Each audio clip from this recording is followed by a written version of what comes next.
Today we're going to be going over a front of house staff training for Heartland Restaurant. So to get started, we're going to use our PIN to log into the system. Now your PIN will be provided to you by your manager and will typically be anywhere from 1 to 4 digits long and will be unique to your person. So I'm going to begin by logging in. And the first thing I'm going to see is the time that I've clocked in over here on the left. And then I will also be able to see a picture of the employee. This is to prevent other people from being able to clock in for another employee. So I'm going to go ahead and clock in. And the first thing we're going to see is a daily message. You're able to set these up in the admin portal. So if there's anything specific that you need a staff member to remember, like cleaning tables when not busy, or that it's Julie's birthday, you can put that information into the point of sale as a reminder for employees. I'm going to go ahead and dismiss these, dismiss the specials as well. And we're going to give a general overview of the point of sale terminal. So your point of sale is always going to start out on the login screen, and you're always going to have to enter your PIN before you get started. So when you send an order, it's going to bring you back to this screen. So you'll always be entering your PIN, and once you get in, you're going to be greeted with this screen where you can start a new ticket, which is a new order. But one important thing to remember is the room that is located on the bottom. So we have a variety of different rooms, and each room serves a different purpose. So we have a fast bar room. And if I select this room, the first thing that I'm going to see is bottles of beer and types of liquor. I may not need that if I'm a server working the floor. If I'm a server working the floor, I need to be able to select a table and quickly be able to ring in their drinks because that's where these orders are going to start. So I can ring in a Miller Lite for a customer. And then whenever I send this order, it's going to save that order to that specific table. I also have a carryout room where if I start a new ticket, I'm immediately going to be met with a place to enter a phone number or a name for the order. So each room serves a specific purpose, and it's very important to use the right room for the right occasion. So now we're going to get into menu navigation. We're going to look at how the menu works and some basic rules and functions within the system. So I'm going to go back to our dining room, to our table 18 here, and you'll see that it saved the Miller Lite that I sent. Basically, any items that you put onto the point of sale, if you want them to save, you need to send. So if you don't want this to be saved, you can exit. It'll give you a prompt to discard changes. But when you're ringing something in for a customer, you're going to want that to be saved in there. So we're going to start this table off with a couple of beers, and we're going to do a side of regular fries just to start them off. All right. Now, there are different sizes that are associated with these fries. So if I did want a different price for a different amount of fries, we would have the ability to do that. We also would be able to add our condiments, and those would appear in the kitchen as well. So because none of these modifiers are required, though, when you ring in an order of fries, those options are not going to come up. However, if I were to go to a burger and I were to attempt to ring something in, you're going to have required modifiers. So there are a few different types of required modifiers. You have one where it's the bun for the burger. So we're going to get our burger on ciabatta, and it's not going to let me navigate away from the screen until any of these modifiers that are bordered in red have something selected. So first I'm going to select my ciabatta. And then one thing we're going to note about these black modifiers that are forced, these are referred to as sizes. Each one dictates a price. So if I ring in a single, you'll see that the price jumps to $8. If it's a double, it'll jump to $9. A triple would be $10. But it's requiring that I select a side. And as I scroll down, it's also requiring that I choose the side for my burger. So we're doing a classic triple burger on a ciabatta bun with fries. Now, another important thing to note is any time that you see this blue color on the point of sale, that means that you have something selected. Sometimes there are going to be pre-selected items or modifiers because these come with a burger. So on this classic burger, by default, it comes with ketchup or mustard. If I deselect ketchup and I say barbecue sauce, you'll notice that the condiments now shows no ketchup, barbecue sauce. So this blue color indicates that you have something selected, and that is very important when navigating the point of sale. So let's say this customer wants bang bang sauce as a condiment on their order. Bang bang sauce is not an option in our sauces. So the only thing you really have the ability to do here is to make use of special instructions. Anytime that you utilize special instructions, it allows you to type something in as a note to the kitchen specifically. So I'm going to say sauce on burger. And then that will send back to the kitchen as well. Another note is you'll see this modifier screen is still pulled up. When you want to get away from all of the modifiers and all of the conditions have been met for the modifiers, we have a size, it's a triple burger, we have a bun, it's on ciabatta. If you touch this gray area down here, anywhere down here, it's immediately going to bring you back to the menu. So anytime you need to get back to the menu from a modifier screen, then you just select this gray area down here. So if I ring this in, I select my modifiers, they're still going to show up until I navigate and touch this area down here. So now I'm going to go and send these burgers. Another thing that we're able to do from the point of sale when it comes to sending items is we're able to hold items. So say I have an order that is for my wife. She is not dining with me. She is at home. But the customer tells me about it. And they say that I would like this order to be rung in about the time that my food's going to come out. You are actually able to ring this in at the same time.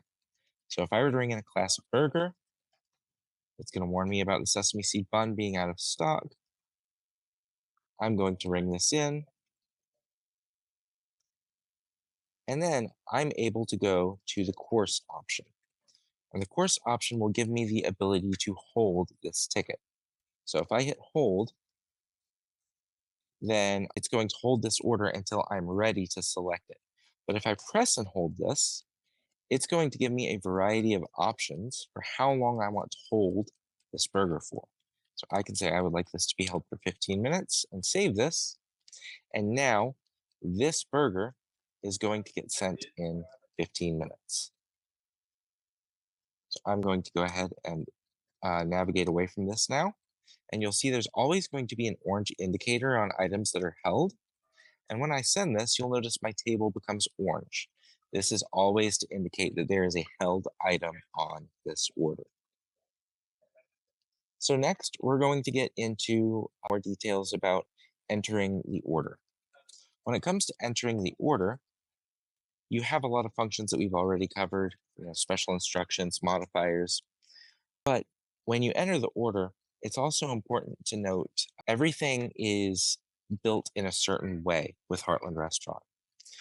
When you're navigating the order entry screen, you're going to have basically three primary layers to pay attention to when you're looking for an item in the system. You're going to have your groups, which will dictate what menu you're looking at. Usually, this is to separate a lunch menu, a dinner menu, a liquor menu, a pizza menu, maybe, or taco menu. And then once you select a different menu, you're actually able to see everything on the bottom right hand corner here, or on the bottom right hand side here changes. So if I go from my burger menu to my liquor menu, I see completely different sections. All of these gray boxes on the bottom line are considered sections. And then when I navigate through different sections, I see different items. So whenever you're navigating the point of sale, basically, you want to make sure that you're using the right groups and the right sections to find the right items. But let's say that you can't find an item that you're looking for. What you would want to do is we always have this option up here on the top right-hand corner of the search menu. And from here, I'm able to search cake because I want a vanilla cupcake. And now you're able to find it with ease.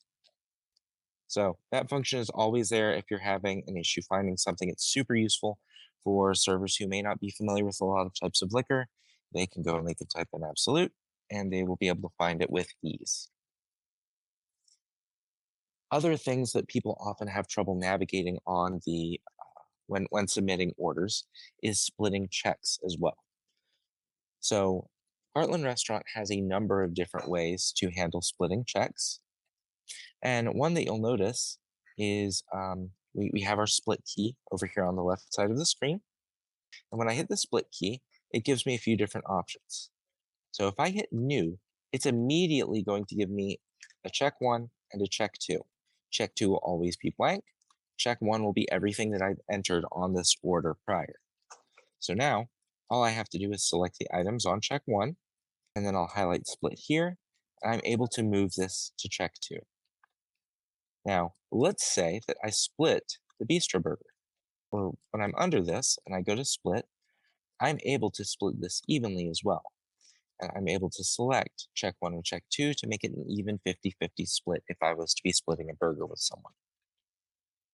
Another useful function here is when you are doing this, if you press and hold for a long time, then it will give you the option to select multiple.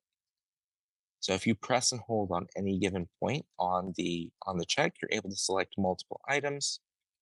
And then once I select the next item, I can go split and I can move both items to check two at the same time. So this makes it very quick and easy to split a check.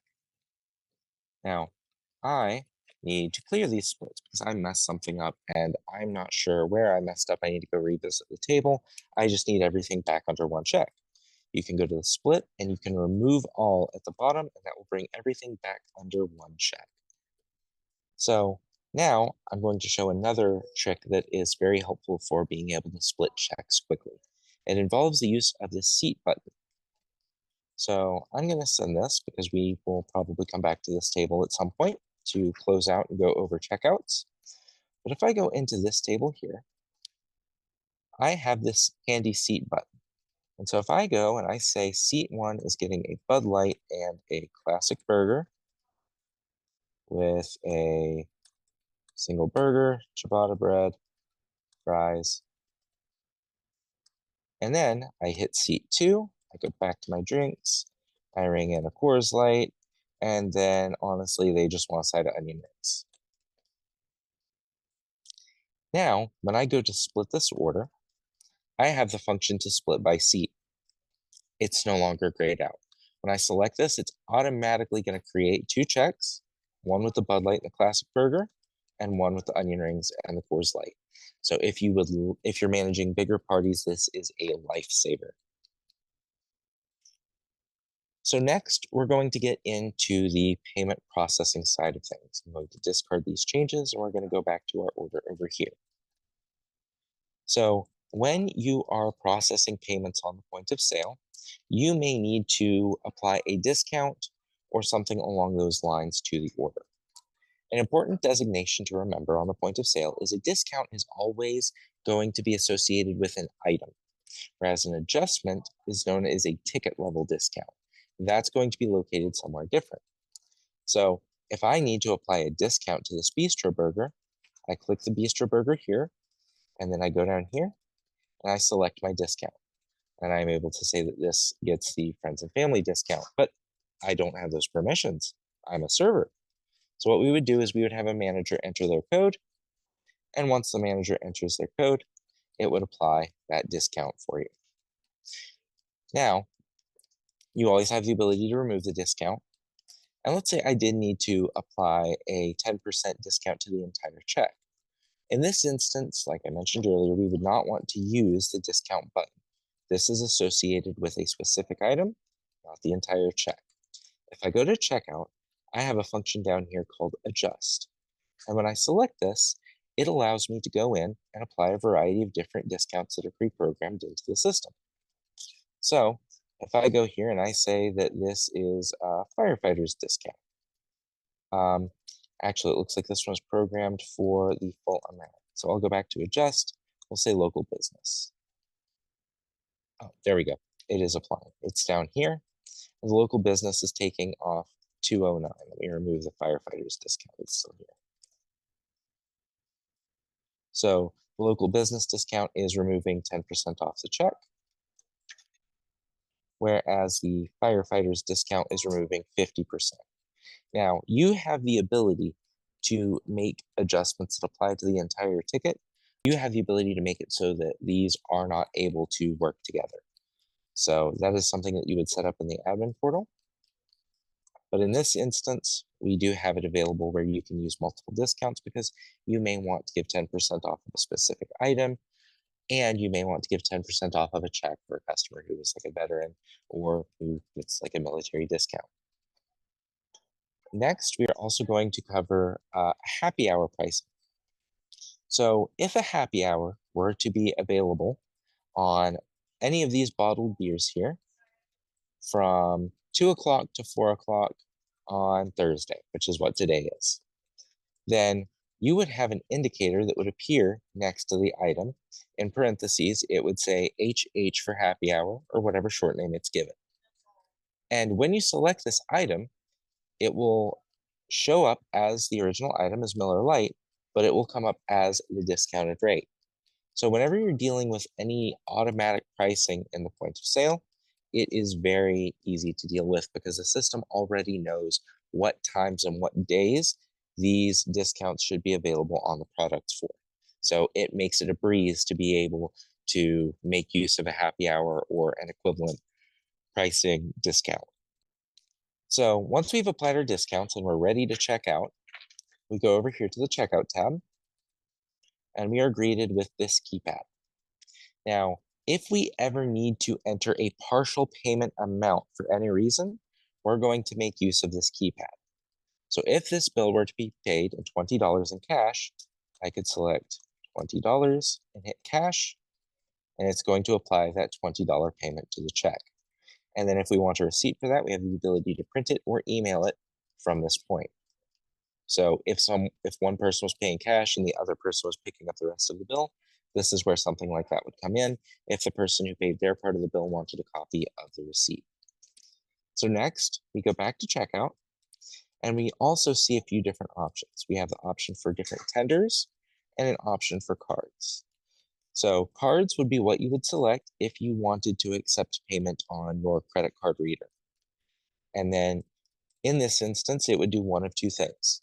It would either prompt you for a signature, where you would be able to turn your iPad to the customer and have them sign on the screen, or it would prompt you on a credit card device, which you would give to the customer. They would be able to insert their card and be able to complete the payment process that way.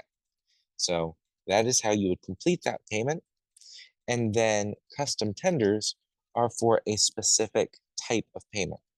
A custom tender is a way of indicating a payment that you have accepted outside of the point of sale system.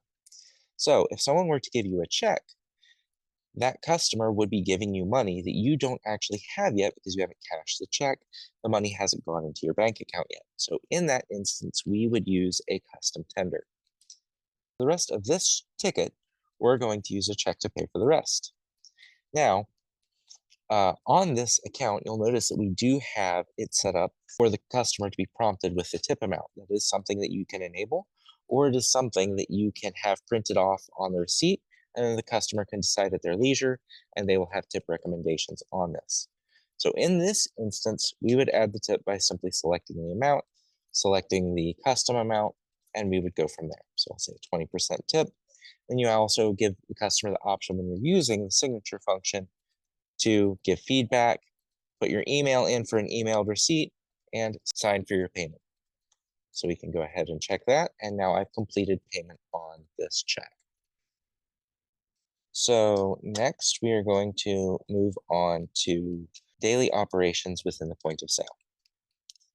So if you're using the point of sale and you've had a long day and you have closed out all of your tables, you've completed payment, and any held orders are sent, because I didn't wait 15 minutes for this order to be sent. I'm going to remove the hold on this and send it. It's now going to indicate that this table is paid. So now that this table is paid, I have the ability to close it, which all tables do have to be closed before someone can finish their day. So I'm going to close this check. And as a server, I would now have to run my checkout and turn this into my manager to end my day. They're going to use that time to check my side work, make sure everything on it seems correct, and collect the right amount of cash from me for the tables that I had. So if I'm the server and I need to perform my checkout, I go to the top right-hand corner and I select Server Bank. And when you see this, you're able to see the full checkout report. You're able to get a preview. You're able to see the different transactions. You're able to handle any paid ins or paid outs, which is useful for bartenders specifically. And you're also just able to see any tip outs that need to be given out. So when I do this, I need to give my busser 47 cents, and I need to give my bartender 47 cents for tips from gross sales. Because the way that this is currently set up is bartenders and bussers would both get 1% of my sales. Now, if you did want to adjust this so that a bartender were to get 5% of just liquor sales, that is something that is very accommodatable. Um, but for the sake of this demo, we're just going to be tipping them out the amounts that they need, and then we are able to do our checkout. When I click checkout, it will print on the nearest receipt printer. So once you get this report, you're able to review it. And at the very bottom, you're able to see a breakdown of the tips that you've received and the amount of tips that need to go out. And I'm also able to see what the server owes the merchant. Now, you're going to have one of three things appear where it says server owes merchant.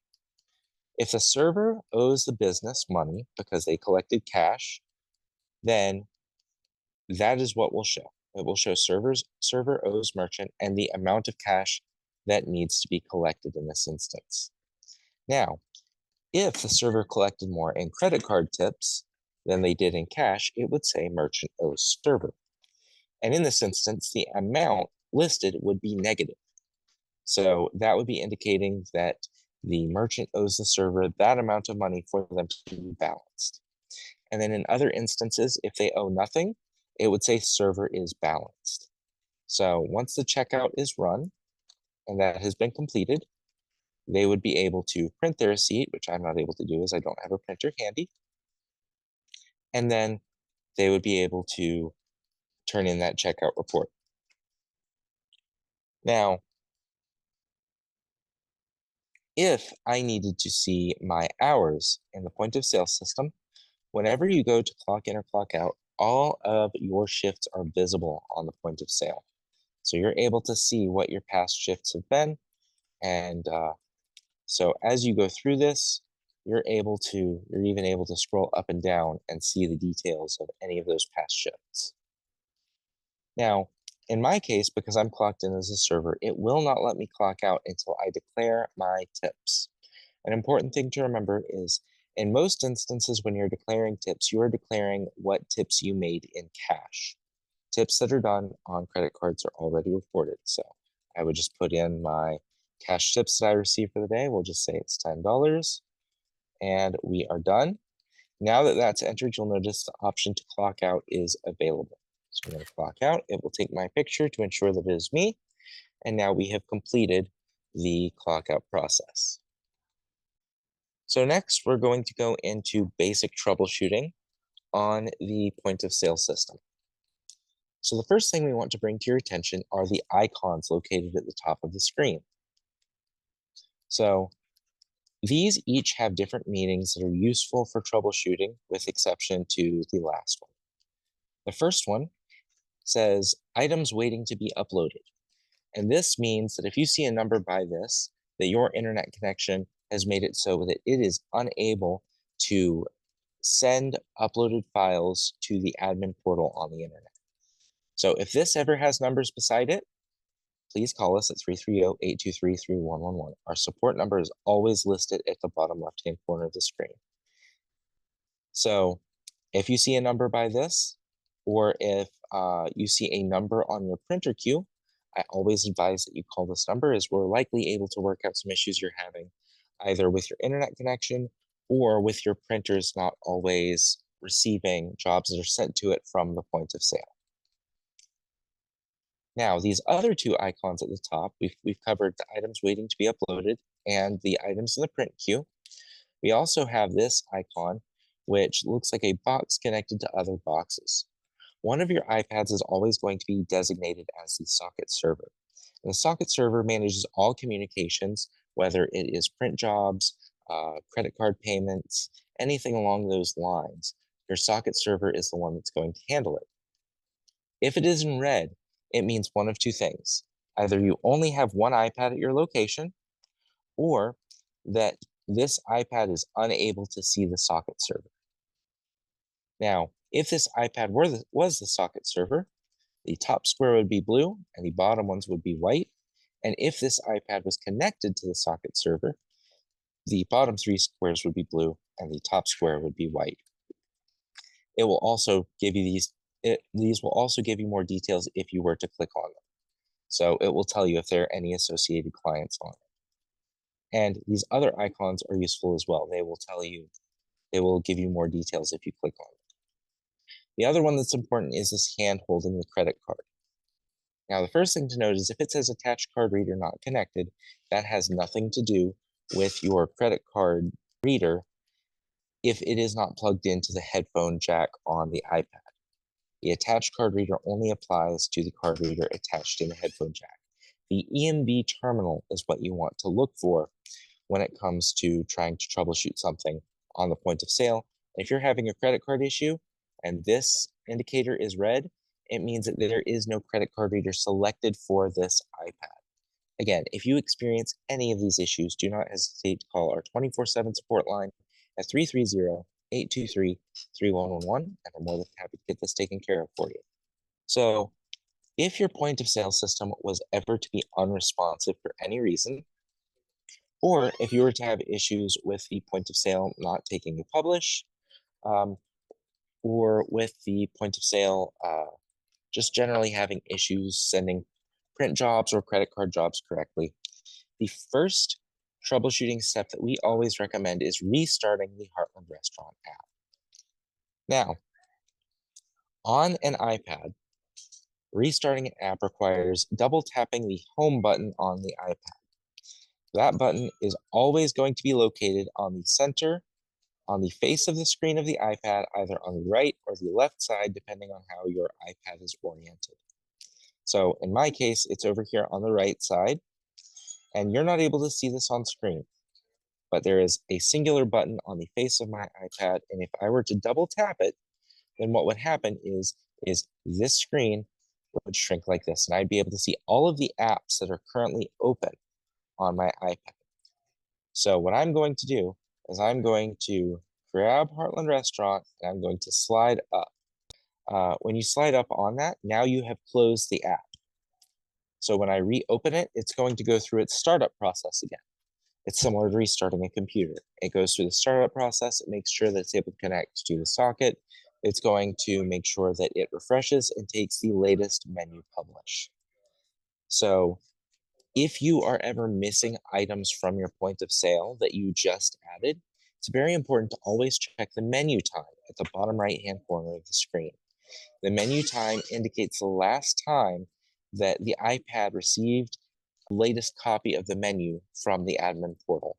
So basically, if this is not a recent time and you know that you've made changes to the point of sale more recently than this time, and it doesn't seem to be taking, you always have the ability to log in and log back out, and it'll perform a check. But if that doesn't, you can always close Heartland Restaurant and reopen it. Another important detail is the network. Our networks are always called 101 unless it is provided by someone at your location. You would have an IT team that handles your network. So I'm actually going to switch over to that network real quick. So now I'm on the 101 network.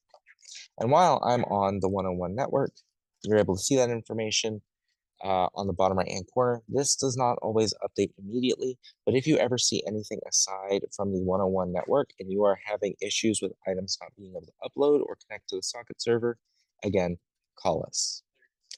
Another useful bit of information is the version on the iPad. Heartland Restaurant is a regularly updated application. It's always being updated with the newest versions for various bug fixes and enhancements. So We always recommend that you make sure all of your iPads are on the latest version. And if that's difficult because you have a lot of iPads at your location, uh, in that instance, we would recommend keeping your iPads on one version.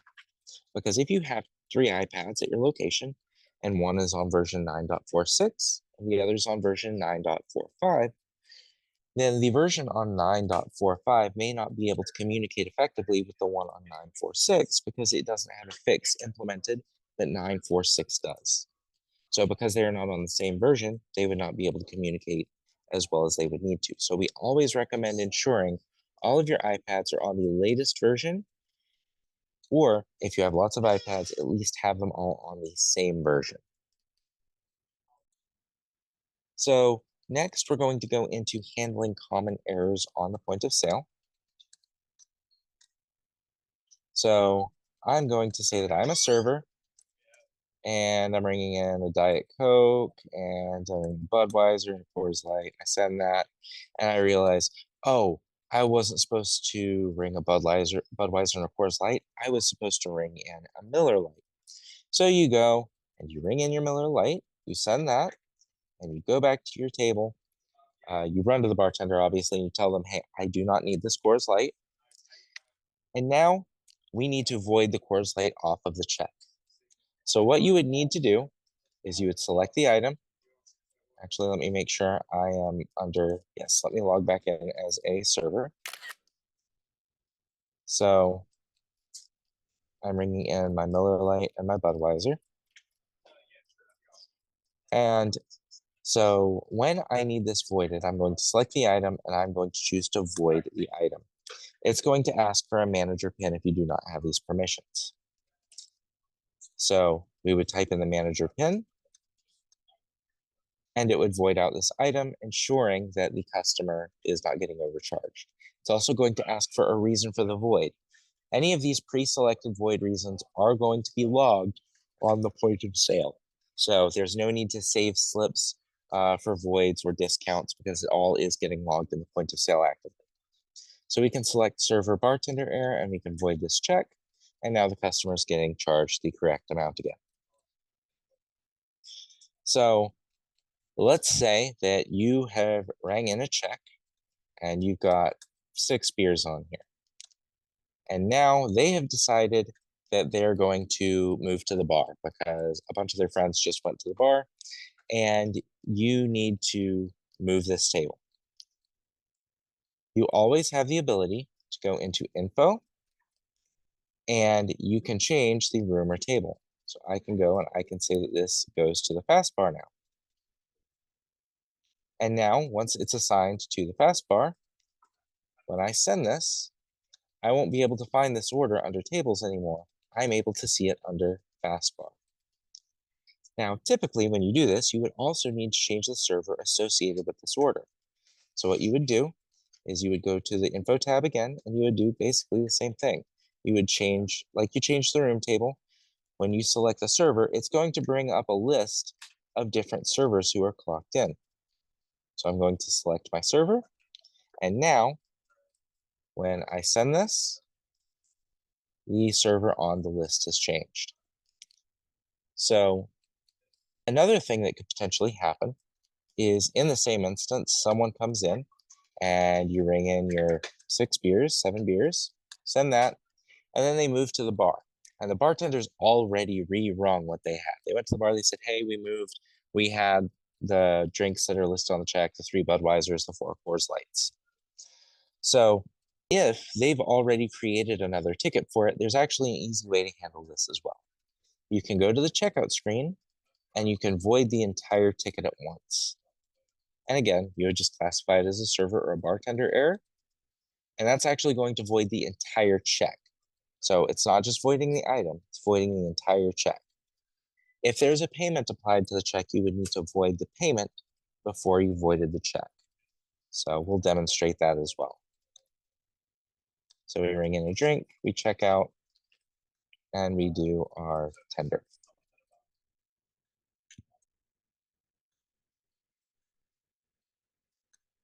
So now, if I were to need to void this check, you'll notice that under the checkout screen, my void ticket has been replaced with void payment. You would have to void the payment first, and then you would void the ticket to clear the ticket off of the table. Again, if there's any confusion or if you have any issues with any of this, feel free to call in at the support number listed at the bottom left-hand corner of your point of sale system on the login screen. Now we've got the basics down. We're going to start running through a bit more advanced functions. So if I select this table and I ring in these items and I've sent it, and I have other people at table 20, and these people also have their items in, and one person from this table were to move from table 19 to table 20 when they're both occupied, you do always have the ability to select an item and move it to another table. So when I select the move function, I'm able to see a list of what tables are in use in the dining room, what tickets are open at the fast bar, and I can say, oh, I know that those people are sitting at table 20, which is order J25. So I can select this Budweiser and I can move it to table 20, and it's going to ask you to confirm. And once that's done, you are then able to see that item appear under the other table when you exit and you go to that table. And it'll even highlight that for you that it's moved from one table to the other. So in review, we want to make sure that the basics are understood. So the first thing the system's going to require is you clock in with your PIN. Always make sure that you're entering your orders in the right room. When you enter an order, always make sure you send. To send is to save. You have 3 levels of sorting for any of your items. You have groups, you have sections, and in each section are your items. Discounts always apply specifically to an item. Adjusting always applies to an entire check. Custom tenders are for payments that you are not actually receiving, whereas cash and card are, and they're going to be listed on your checkout report. And you will always need to close out of all of your checks before you complete your checkout at the end of the day. So you'll either have to have the tickets voided or have them closed out to cash.